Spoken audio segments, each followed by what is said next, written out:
बीवी पूरे एक हफ्ते बाद मायके से लौटी। जैसे ही उसने घर का दरवाजा खोला, उसके हाथ से बैग नीचे गिर गया।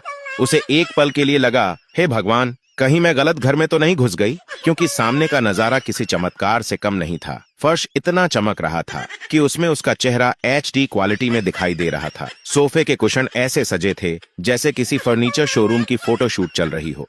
पर्दों की एक एक क्रीज अपनी जगह पर जैसे अभी अभी इस्त्री करके लगाए गए हों।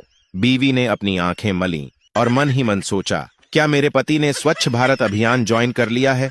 वो दबे पांव रसोई की तरफ बढ़ी। वहां का हाल देखकर तो उसके होश ही उड़ गए। बर्तन अलमारी में ऐसे कतार में लगे थे जैसे परेड चल रही हो। सिंक इतना साफ था कि उसमें से नया साल वाली खुशबू आ रही थी। मसालों के डिब्बे भी एकदम सीधे लेबल के साथ। बीवी को अपनी आंखों पर यकीन नहीं हो रहा था।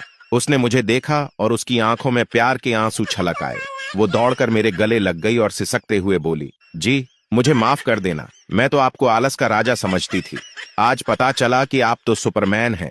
अब मुझे कभी बाई की जरूरत नहीं पड़ेगी, आप अकेले ही काफी हैं। मैंने राहत की लंबी सांस ली, कॉलर सीधा किया और मन ही मन खुद को हस्बैंड ऑफ द ईयर का अवार्ड देने ही वाला था कि तभी विलेन की एंट्री हुई। तभी पीछे से पड़ोसी का 10 साल का बेटा चिंटू भागता हुआ अंदर आया और चिल्लाया, uncle thank you so much. आपने कहा था कि अगर मैं पूरा घर चमका दूंगा और बर्तन धो दूंगा तो आप मुझे 5 घंटे के लिए अपना अनलिमिटेड हाई स्पीड इंटरनेट और PUBG की स्किन दिलाओगे। देखो मैंने सब कर दिया। अब तो आंटी खुश है ना?